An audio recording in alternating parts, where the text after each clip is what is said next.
എനിക്ക് പൊതിരെ തല്ല് കിട്ടി. എവിടുന്നാ? കല്ലേറ് കൊള്ളാത്ത ഒരവയവം ഇപ്പൊ ഈ ശരീരത്തിലില്ല. താൻ പിന്നെയും അവളോട് മാപ്പ് പറയാൻ പോയോ? ഇല്ല, വാടക വീട്ടിൽ ചെന്ന് നമ്മുടെ സാധനങ്ങൾ എടുക്കാമെന്ന് വെച്ച് പോയതാ. ഇരുട്ടായിരുന്നിട്ടും ഏതോ ഒരു തെണ്ടി എന്നെ കണ്ടുപിടിച്ചു. ആളുകൾ കൂടി എടാ ബലാത്സംഗ വീര എന്നും പറഞ്ഞുകൊണ്ട് കല്ലേറ് ഇടിയും തുടങ്ങി. ഞാൻ എങ്ങനെ അവിടുന്ന് ജീവനോടെ രക്ഷപ്പെട്ടെന്ന് ഇപ്പോഴും പിടിയില്ല. ഇത് സഹിക്കാവുന്നതിന് അപ്പുറമായിരിക്കുന്നു. ഈ ധൂമകേതു കാരണം, ഈ യക്ഷി കാരണം.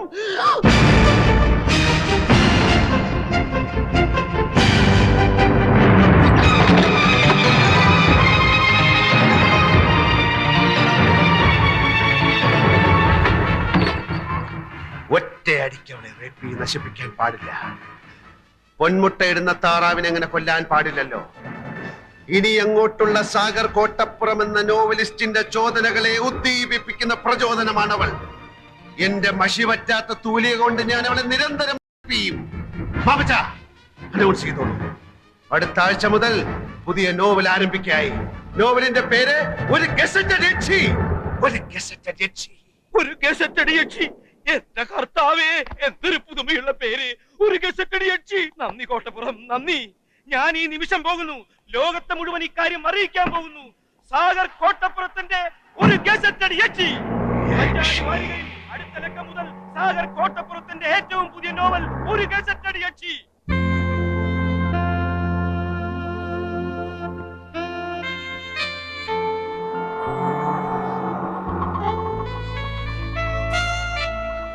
ടൗണിൽ മുഴുവനും പോസ്റ്റർ ഒട്ടിച്ചു കഴിഞ്ഞു. സാഗർ കോട്ടപ്പുറം എഴുതുന്ന സർവീസ് സ്റ്റോറി ഗസറ്റഡ് യക്ഷി. ആ തഹസിൽദാർ പൂതനയുടെ അതേ മുഖമാണ് പോസ്റ്ററിൽ. താലൂക്ക് ഓഫീസിന്റെ ചുവരിലൊട്ടിച്ച പോസ്റ്ററിന്റെ മുമ്പിൽ അവളുടെ ജീപ്പ് വന്ന് നിൽക്കുന്നതും പോസ്റ്റർ കണ്ടവൾ നടുങ്ങുന്നതും ഞാൻ നേരിട്ട് കണ്ടു. എന്താണ് അവളുടെ അടുത്ത നീക്കമെന്നറിയാൻ ഞാൻ കാത്തു നിന്നു. 5 മിനിറ്റ് കഴിഞ്ഞില്ല, പ്യൂൺ വെളിയിൽ വരുന്നു, പോസ്റ്റർ വലിച്ചു കീറുന്നു. ഞാൻ നേരെ മാമച്ചന് ഫോൺ ചെയ്തു. ഉച്ചക്ക് മുമ്പ് അതേ ചുമരിൽ പോസ്റ്റർ വീണ്ടും ഒട്ടിക്കുമെന്ന് മാമച്ചൻ എനിക്ക് വാക്ക് തന്നിരിക്കുക. Very good, very good. അവൾ തന്നെയാണ് ഗസറ്റഡ് യക്ഷി എന്ന് അവൾ അറിഞ്ഞല്ലോ.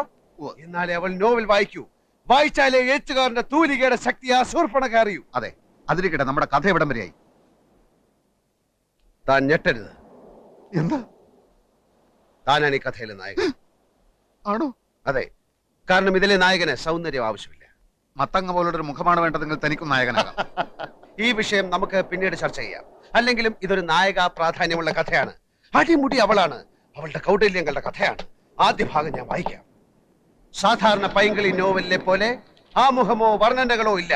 അവളുടെ അന്തരാളത്തിലേക്ക് നേരിട്ട് കിടക്കുകയാണ് നോവലിസ്റ്റ്. ഇവൾ അനിത.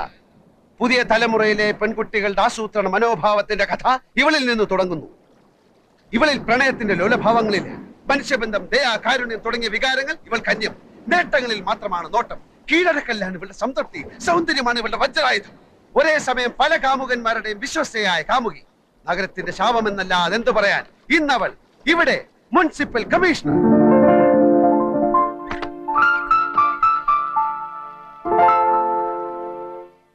തലയ്ക്കകത്ത് കളിമണ്ണ് മാത്രമുള്ള ഈ കമ്മീഷണറെ സ്ഥലം മാറ്റാൻ നഗരപാലകർ ശ്രമിച്ചതിന്റെ ഫലമായിട്ടാണ് പുതിയ കമ്മീഷണർ ദിലീപ് മേനോൻ സ്ഥലത്തെത്തുന്നത്.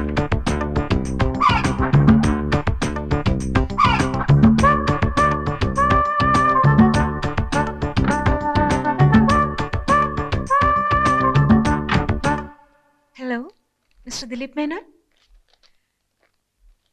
താങ്കൾ ചാർജ് എടുക്കാൻ വരുന്നുണ്ടെന്ന് ഞാൻ അറിഞ്ഞു. താങ്കളെപ്പോലെ മിടുക്കനായ ഒരു കമ്മീഷണറെയാണ് ഈ നഗരത്തിന് ഇപ്പോൾ ആവശ്യം. I heard you are so imaginative, a man with lot of innovative ideas. Yes sure. Before you take charge, shall we meet?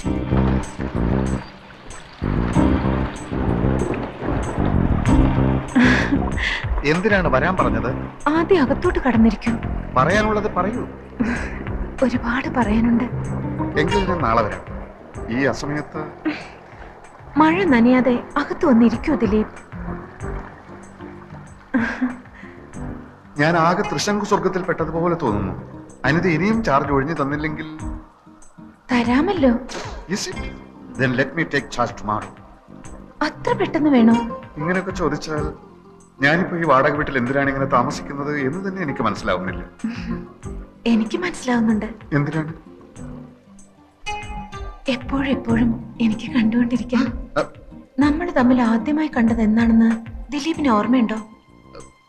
അന്ന് ഈ വാടക വീട്ടിൽ വെച്ച്. അല്ല ദിലീപ്, അതിനു മുൻപ്,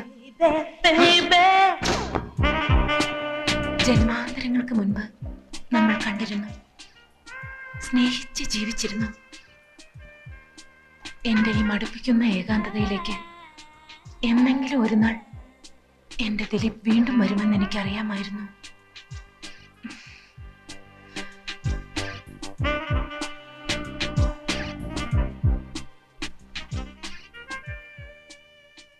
തനിക്ക് എന്താണ് സംഭവിക്കുന്നതെന്ന് ദിലീപ് മേനോന് നിശ്ചയമുണ്ടായിരുന്നില്ല.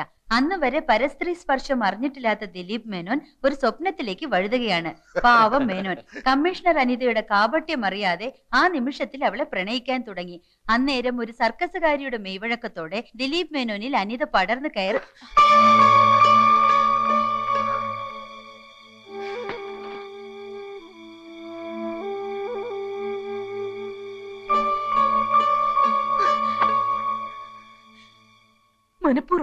മനഃപൂർവ്വമാണ് ഒക്കെ. സാർ ഒന്ന് വായിച്ചു നോക്ക്, എന്തൊക്കെ വൃത്തികേടുകളാ അയാൾ എഴുതി കൂട്ടിയിരിക്കുന്നത്. പിന്നീട് ദിലീപ് മേനോൻ പ്രഭാതത്തിൽ ഉദിച്ചു വരുന്ന സൂര്യനെ കണ്ടില്ല, നിലാവ് കണ്ടില്ല, ആകാശത്ത് പറന്നു നടക്കുന്ന പറവകളെയും പുൽമേടുകളിൽ മേഞ്ഞു നടക്കുന്ന കുഞ്ഞാടുകളെയും കണ്ടില്ല. പ്രണയമെന്ന ചതിക്കുഴിയിൽ തന്നെ വീഴ്ത്തിയ ആ വഞ്ചകിയുടെ പുഞ്ചിരി മാത്രമായി എപ്പോഴും മനസ്സിൽ. നഗരത്തിലെ പാർക്കുകളിൽ, കടലോരങ്ങളിൽ അവരുടെ രാവുകളും പകലുകളും പ്രണയാതുരമായി തുടിച്ചുകൊണ്ടിരിക്കവേ ഒരു സായാഹ്നത്തിൽ എങ്ങു നിന്നോ തീഷ്ണമായ ആ രണ്ട് കണ്ണുകൾ അവരിൽ വന്ന് പതിച്ചു. തുടരും. അതേത് തീഷ്ണ കണ്ണുകൾ? അതാണ് സസ്പെൻസ്. ഇപ്പൊ താൻ ആകാംക്ഷയോട് ചോദിച്ചില്ലേ, അതാണ് തുടർക്കഥയുടെ ടെക്നിക്ക്. വായനക്കാരെ അടുത്ത ലക്കം വരെ മുൾമുനയിൽ നിർത്തുക. ഈ തീഷ്ണ കണ്ണുകളുടെ ഉടമസ്ഥൻ ആരാന്നാ ഞാൻ ചോദിച്ചത്. സസ്പെൻസ് ആണെന്ന് പറഞ്ഞില്ലടോ. എന്നാലും അടുത്ത ലക്കത്തിൽ ആ തീഷ്ണ കണ്ണം കയറി വരില്ലേ? അങ്ങനെ ഒരുത്തന്റെ ആവശ്യം എന്തായിപ്പോ? സംഗതി വഞ്ചനയും മറ്റുമൊക്കെ ആണെങ്കിലും ഞാനും നായികയും പ്രണയിച്ചിങ്ങനെ സുഖിച്ചിരിക്കുമ്പോ മറ്റൊരുത്തൻ അങ്ങനെ ഇടയ്ക്ക് കയറി വരുന്നത് എന്തിന്? അത് പറയാൻ താൻ ആര്? ഒരു എഴുത്തുകാരുടെ സ്വാതന്ത്ര്യത്തിൽ കയറി കൈകടത്തിയുണ്ടല്ലോ. ഒരു പിണ്ണാക്കൂല്ല. ഇറാൻ ഭരണകൂടം സൽമാൻ റഷ്ദിയുടെ തലയ്ക്ക് വില പറഞ്ഞില്ലേ? എന്നിട്ട് എന്ത് സംഭവിച്ചു? അയാൾ ഇപ്പോഴും ഒളിച്ചു നടക്കല്ലേ? അയാൾ ഒളിച്ചു നടന്നാലും അയാളുടെ തൂലിയേക്ക് വിലങ്ങ വെക്കാൻ ആർക്കെങ്കിലും കഴിഞ്ഞോ? ഇനി ഞാനൊരു സത്യം പറയാം, തഞ്ഞിട്ട് താനല്ല ഈ കഥയിലെ യഥാർത്ഥ നായകൻ. ഈ വരുന്ന തീഷ്ണ കണ്ണുള്ളവൻ അയാളാ ശരിക്കുള്ള നായകൻ. അയാൾ അതിപ്രശസ്തനായ ഒരു സാഹിത്യകാരനും ഒരു നോവലിസ്റ്റും. ഓ, മനസ്സിലായി. ഈ വരുന്ന നോവലിസ്റ്റിന്റെ പേര് സാഗർ കോട്ടപ്പുറം എന്നായിരിക്കും അല്ലേ?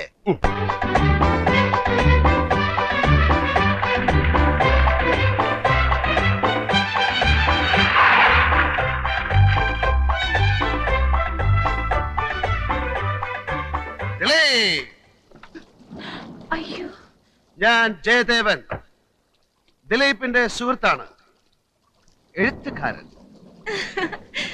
അറിയാം, ഫോട്ടോ കണ്ടിട്ടുണ്ട്, വായിച്ചിട്ടുണ്ട് ഒരുപാട്. അനിത എന്നാണ് പേര് അല്ലേ? അയ്യോ, എന്റെ പേരെങ്ങനെ അറിഞ്ഞു? ഒരു എഴുത്തുകാരൻ എല്ലാം അറിഞ്ഞിരിക്കും. ഞാനിപ്പോ വന്നത് എനിക്ക് അനിതയോട് മാത്രമായി ചില കാര്യങ്ങൾ സംസാരിക്കാൻ.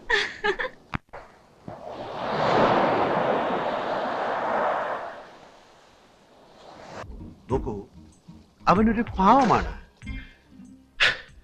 ക്യാൻസർ ബാധിച്ച് മരണം കാത്തു കഴിയുന്ന ഒരമ്മ, കണ്ണിന് കാഴ്ചയില്ലാത്ത ഒരു അനുജൻ, കെട്ടിക്കാൻ പ്രായമായ 5 അനുജത്തിമാർ. അങ്ങനെ 100 കൂട്ടം പ്രശ്നങ്ങളുടെ ഇടയിൽ കിടന്ന് നട്ടം തിരിയുന്ന ആ മരങ്ങോടൻ ഒരു ചുക്ലിപ്പട്ടിയെ പോലെ നിന്റെ പുറകിൽ വാലാട്ടി നടക്കുകയാണ്. അവൻ ആ ജോലി തിരിച്ചു കൊടുത്തില്ലെങ്കിൽ നിന്റെ മോൻ അടിച്ച ചമന്തിയെ കൂടി. എന്ത് പറ്റി പറയൂ, എന്തിനാ? ഞാൻ ആരാധിക്കുന്ന വലിയൊരു എഴുത്തുകാരന്റെ വായിൽ നിന്ന് ഇത്തരം വാക്കുകൾ ഞാൻ തീരെ പ്രതീക്ഷിച്ചില്ല. ഞാൻ സത്യമാണ് പറയുന്നത്. സത്യം എന്തോ ആവട്ടെ. സത്യത്തിന് അങ്ങനെ എന്തോ ആകാൻ കഴിയില്ല, കാരണം സത്യമാണ് സത്യം. വേണ്ട മിസ്റ്റർ ജയദേവൻ, കൂടുതൽ സംസാരിച്ച് നിങ്ങളെ പറ്റിയുള്ള എന്റെ സങ്കല്പം തകർക്കാൻ എനിക്ക് ആഗ്രഹമില്ല. നിൽക്കൂ, എന്ത് തന്നെയായാലും അവനെ ജോലിയിൽ പ്രവേശിപ്പിച്ച് ഞാൻ ഈ ടൗണിൽ നിന്ന് അനിതേ, എന്തുണ്ടായി? നീ എന്താണ് അനിതയോട് പറഞ്ഞത്? അനിത, ഞാൻ പറയുന്നത് അനുസരിക്കുന്നതാണ് നിനക്ക് നല്ലത്. എന്തുണ്ടായി എന്നാ ചോദിച്ചത്? നീ പോടാ, പിണ്ണാക്കുമാടാ. ജയദേവ, അതെടാ ജയദേവൻ തന്നെ. നിനക്ക് നിന്നെ പറ്റി വിചാരമില്ലെങ്കിലും എനിക്ക് നിന്നെ പറ്റി വിചാരമുണ്ട്, മനസ്സിലായോ? ഇതുകൊണ്ട് തന്നെ ഞാൻ പറഞ്ഞത് ഈ മൈഗുണൻ സാഹിത്യകാരൻ ഈ കഥയിൽ ആവശ്യമില്ലെന്ന്. പിണ്ണാക്ക് മാടൻ അല്ലേ? ദിലീപ് മേനോനായിട്ട് എന്റെ ചിത്രമാണ് വാരികയിൽ വരച്ചിരിക്കുന്നത്. അതുകൊണ്ട് തന്നെ താൻ കയറി വന്ന് എന്നെ അപമാനിക്കുന്ന രീതിയിൽ സംസാരിക്കുന്നത് എനിക്ക് ഇഷ്ടമല്ല. തനിക്ക് ഇഷ്ടമായി താൻ തന്നെ പാടുവെക്കപ്പെടോ. ദിലീപ് മേനോനെ സൃഷ്ടിച്ചത് ഞാനാണെങ്കിൽ അതേ മേനോനെ സംഹരിക്കാനും എനിക്കറിയാം. എന്ന് വെച്ചാൽ ദിലീപ് മേനോനെ കൊണ്ട് വയറിളക്കാനുള്ള ഒരു മരുന്ന് ഞാൻ കഴിപ്പിക്കും. എന്നിട്ട് ദിലീപ് മേനോൻ കക്കൂസി പോയി ഒരു അധ്യായത്തിൽ അങ്ങ് ചാവും. എന്ന് വെച്ചാൽ ഞാൻ അവനെ കൊല്ലും. എങ്കിൽ എത്രയും പെട്ടെന്ന് കൊല്ലടോ. ഇങ്ങനെ നട്ടലില്ലാതെ ജീവിക്കുന്നതിലും ഭേദം ഭരണമാ. പക്ഷെ താൻ എന്നെ വയറിളക്കി കൊന്നാൽ തന്റെ പേരിൽ ഞാൻ കേസ് കൊടുക്കും. എങ്കിൽ ഇപ്പൊ തന്നെ താൻ പോയി കേസ് കൊടുത്തിട്ട് വാ. പോയി കൊടുക്കണോ, പോയി കേസ് കൊടുക്കണോ. എന്നെ കൊന്ന കഥ എങ്ങനെ മുമ്പോട്ട് പോകും? മുമ്പോട്ടല്ലേ, ഞാൻ സൈഡിൽ കൂടെ കൊണ്ടുപോകും. ജയദേവൻ വിചാരിച്ചാൽ ദിലീപ് മേനോനെ തന്റെ കസേരയിൽ ഇരുത്താൻ കഴിയുമെന്ന് അറിയാവുന്ന അനിത അടുത്ത ലക്കത്തിൽ ആ ജയദേവനെ തന്നെ വളയ്ക്കാൻ ശ്രമിക്കുകയാണ്.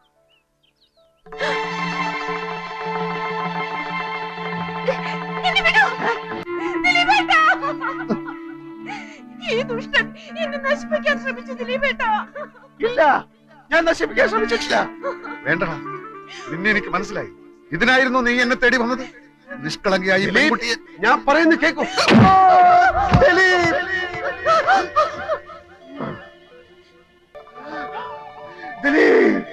സുഹൃത്താണത്ര, സുഹൃത്ത്.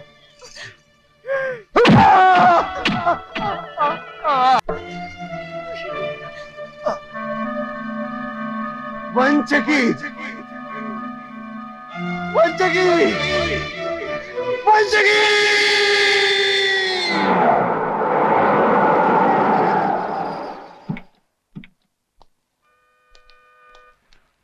ഇറങ്ങണ്ട.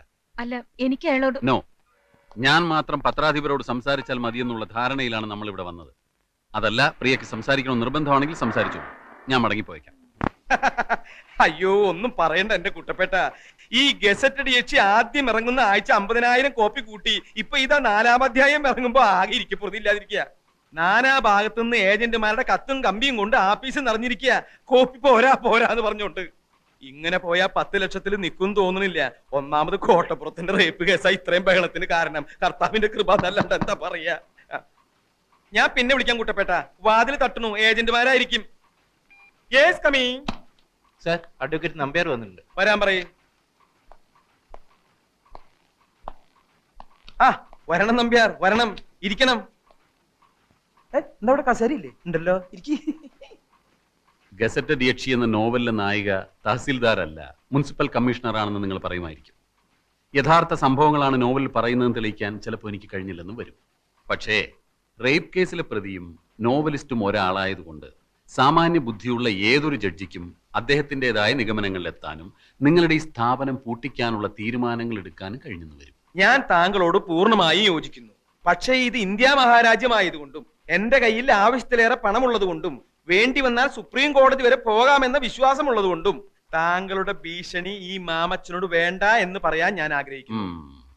നിങ്ങളുടെ ഈ പീറ നോവലിസ്റ്റ് ഉണ്ടല്ലോ, അയാൾ ഒരു റേപ്പ് കേസിൽ ജാമ്യത്തിൽ ഇറങ്ങിയ ആളാണെന്നും ഈ കേസിലെ സ്പെഷ്യൽ പ്രോസിക്യൂട്ടറായി ഞാൻ വിചാരിച്ചാൽ പലവിധ വകുപ്പുകളിലായി അയാൾ എത്ര വർഷം വേണമെങ്കിലും അകത്താക്കാൻ സാധിക്കുമെന്നും ഓർമ്മിക്കുന്നത് നന്നായിരിക്കും. ഓർമ്മയുണ്ടല്ലോ. ഈ നോവല് പ്രസിദ്ധീകരിച്ചില്ലെങ്കിലും നിങ്ങളും നിങ്ങളുടെ ആ അലബലാതി യക്ഷിയും അതിന് ശ്രമിക്കുമെന്നറിയാലോ. അപ്പോ എന്ത് പ്രത്യാഘാതവും നേരിടാൻ ഒരുക്കമാണെന്ന് അർത്ഥം. അതെ, ഒരു കോംപ്രമൈസും ഇല്ല. കോംപ്രമൈസ് ആയിരുന്നു ഉദ്ദേശമെങ്കിലും ഭീഷണിയുടെ ഭാഷ പുറത്തെടുത്ത എന്തിനാ? ഈ മാമച്ചൻ ഒരു പേടിത്തൂറിയാണെന്ന് വിചാരിച്ചു അല്ലേ? മീൻ കച്ചവടത്തിൽ തുടങ്ങിയതാ ഞാൻ എന്റെ ജീവിതം. പിന്നീട് റബ്ബർ എസ്റ്റേറ്റ് ആയി. റബ്ബറിന് വില കുറഞ്ഞപ്പോ ഞാൻ സാഹിത്യത്തിലേക്ക് കിടന്നു. ആ എന്നോടോ? മിസ്റ്റർ, അവിവാഹിതയായ ഒരു ചെറുപ്പക്കാരി അപമാനിച്ചിട്ടല്ല നിങ്ങളുടെ വാരികയുടെ സർക്കുലേഷൻ കൂട്ടേണ്ടത്. അവിവാഹിതനായ എന്റെ നോവലിസ്റ്റിനെ കള്ളക്കേസിൽ കൊടുക്കാമെങ്കിൽ ഇങ്ങനെയും എനിക്ക് എന്റെ വാരികയുടെ സർക്കുലേഷൻ കൂട്ടാം. ഇനി ഞാനൊരു കോംപ്രമൈസ് പറയാം. കോട്ടപ്പുറത്തിന്റെ പേരിലുള്ള റേപ്പ് കേസ് പിൻവലിച്ചിട്ട് ഇങ്ങോട്ട് വരൂ. ഗസറ്റഡ് യക്ഷിയുടെ പ്രസിദ്ധീകരണം നിർത്തുന്ന കാര്യം അപ്പൊ ആലോചിക്കാം. ഇല്ല, ഇനിയിപ്പോ ഒന്നും നോക്കാനില്ല. ആ സ്കൗണ്ടറലിന് മാക്സിമം ശിക്ഷ വാങ്ങിച്ചു കൊടുക്കുക. എന്നിട്ട് ജയിലിനകത്തിട്ട് അവന് എഴുതുന്ന കൈയുണ്ടല്ലോ, പോലീസുകാർക്ക് കാശ് കൊടുത്ത് ആ കൈ തല്ലി ചതക്കുക. നാട്ടുകാരുടെ മുമ്പിൽ വിഴുപ്പലക്കണ്ടല്ലോ എന്നോർത്താ കോടതിക്ക് പുറത്തു വെച്ച് തീരുന്നെങ്കിൽ തീർന്നോട്ടെ എന്ന് കരുതിയത്. ഇപ്പൊ എനിക്ക് മനസ്സിലായി, ഈ വൃത്തികെട്ടവന്മാരെ വെറുതെ വിട്ടാൽ സമൂഹത്തിന് തന്നെ അത് വലിയ ദോഷം ചെയ്യും. പ്രിയ പറഞ്ഞതാ ശരി. ഇനി ഒന്നും ആലോചിക്കാനില്ല, ഒക്കെ ഇനി കോടതി. Your Honor, you have already allowed petition 315 CRPC. So let me examine the accused number 1 and 2 as witnesses. Yes, you may proceed.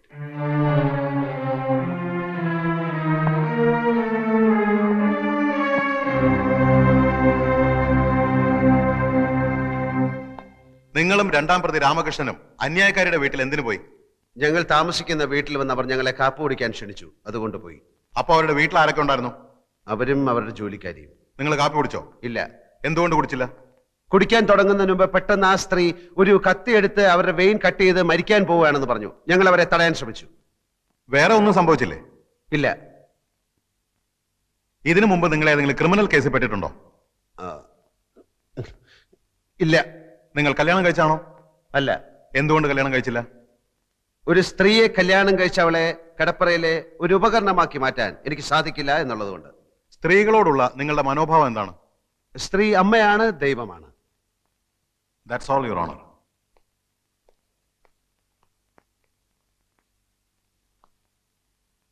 ദൈവത്തെ അപമാനിക്കലാണോ നിങ്ങളുടെ ജോലി? എന്റെ ജോലി കഥ എഴുത്താണ്. അല്പം മുമ്പ് നിങ്ങൾ പറഞ്ഞു സ്ത്രീ അമ്മയാണ്, ദൈവമാണെന്നൊക്കെ.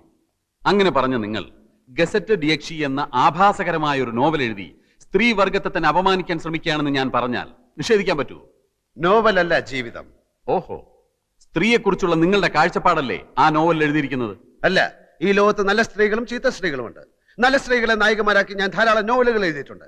പക്ഷെ ഗസറ്റ് രക്ഷയിലെ നായിക ഒരു വൃത്തികെട്ട സ്ത്രീയാണ് എന്ന് മാത്രം. അന്യായക്കാരിയോടുള്ള പക തീർക്കാനല്ലേ നിങ്ങൾ ആ നോവൽ എഴുതിയത്? കാശിന് വേണ്ടിയാണ് ഞാൻ നോവൽ എഴുതുന്നത്. ഗസറ്റ് രക്ഷയിലെ നായികയുടെ ചിത്രത്തിന് അന്യായക്കാരിയുടെ മുഖം എങ്ങനെ വന്നു? അത് ചിത്രം വരച്ച ആളോട് ചോദിക്കണം. നിങ്ങൾ മദ്യപിക്കാറുണ്ടോ?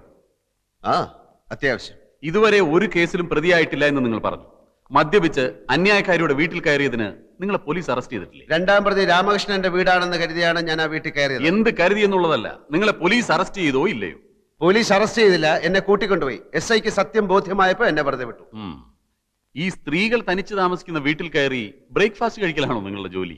ബ്രേക്ക്ഫാസ്റ്റ് കഴിക്കാൻ തോന്നുമ്പോൾ ആ വീട്ടിൽ സ്ത്രീകൾ തനിച്ചാണോ സംഘം ചേർന്നാണോ താമസിക്കുന്നത് എന്ന് ഞാൻ നോക്കാറില്ല. ഏത് സ്ത്രീ വിളിച്ചാലും നിങ്ങൾ ബ്രേക്ക്ഫാസ്റ്റ് കഴിക്കാൻ പോവോ? ബ്രേക്ക്ഫാസ്റ്റ് മാത്രമല്ല, ലഞ്ചും സപ്പറും ഒക്കെ കഴിക്കാൻ പോകും. വർഷങ്ങളായി മനസ്സിൽ കൊണ്ടു നടന്ന അന്യായക്കാരിയോടുള്ള പക തീർക്കാൻ വേണ്ടിയാണ് നിങ്ങൾ അവരെ മാനഭംഗം ചെയ്യാൻ ശ്രമിച്ചതെന്ന് ഞാൻ പറഞ്ഞാൽ നിഷേധിക്കാൻ കഴിയൂ? കഴിയും. ഞാൻ ഈ സ്ത്രീയെ ആദ്യമായി കാണുന്നത് തന്നെ ഏതാനും ദിവസങ്ങൾക്ക് മുൻപാണ്. ഓഹോ, സ്ത്രീയെ കിടപ്പറയിൽ വെറും ഒരു ഉപകരണമാക്കി മാറ്റാൻ സാധിക്കാത്തതുകൊണ്ടാണ് നിങ്ങൾ കല്യാണം കഴിക്കാത്തതെന്ന് ഇവിടെ പറഞ്ഞു. അതെ. നിങ്ങളുടെ അച്ഛന്റെ പേര് കൃഷ്ണമേനോൻ. അതെ. അമ്മ ലക്ഷ്മിക്കുട്ടി അമ്മ. അതെ. ഇതാരുടെ കല്യാണക്കത്താണ്? ഇതാരുടെ കല്യാണക്കത്താണെന്നാ ചോദിച്ചത്. പറയൂ.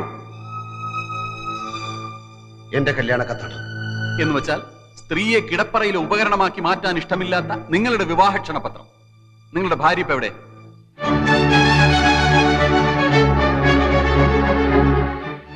ഞാൻ കല്യാണം കഴിച്ചിട്ടില്ല. കഴിച്ചിട്ടില്ലേ? അപ്പൊ കല്യാണം കഴിക്കാതെ ചുമ്മാ കല്യാണക്കത്തടിച്ച് വിതരണം ചെയ്യലാണോ നിങ്ങളുടെ ഹോബി? മറുപടി പറയൂ. അന്ന് അങ്ങനെ സംഭവിച്ചു. എന്താണ് സംഭവിച്ചതെന്ന് ഞാൻ പറയാം. കല്യാണം ഉറപ്പിച്ചു, കല്യാണക്കത്തടിച്ചു, ആളുകളെ ക്ഷണിച്ചു. കല്യാണ തീയതി അടുത്തപ്പോഴാണ് വധു അറിയുന്നത് നിങ്ങൾ ഒരു ആഭാസനാണ്. അങ്ങനെ ആ പെൺകുട്ടി കല്യാണത്തിന് വിസമ്മതിച്ചു. അതല്ലേ സത്യം? അല്ല. ആണെന്ന് ഞാൻ പറയുന്നു. അന്നു മുതൽ ആ പെൺകുട്ടിയോട് നിങ്ങൾക്ക് തീർത്താൽ തീരാത്ത പകയായി. അന്നത്തെ ആ പെൺകുട്ടിയാണ് ഈ കേസിൽ അന്യായക്കാരി പ്രിയദർശിനി എന്ന് ഞാൻ പറഞ്ഞാൽ നിങ്ങൾക്ക് നിഷേധിക്കാൻ കഴിയും?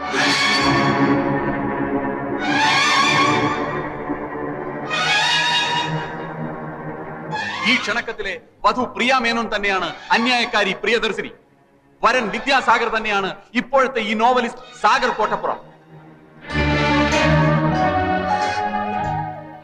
യുവർ ഓണർ, അന്ന് തന്നെ നിഷേധിച്ച പെൺകുട്ടിയോടുള്ള മുൻ വൈരാഗ്യം തീർക്കാൻ വർഷങ്ങളായി അവസരം തേടി നടന്ന പ്രതി ഒടുവിൽ ഈ കിട്ടിയ സന്ദർഭം ഇവിടെ ഉപയോഗപ്പെടുത്തുകയായിരുന്നു എന്നുള്ളതാണ് സത്യം. That's all your honour.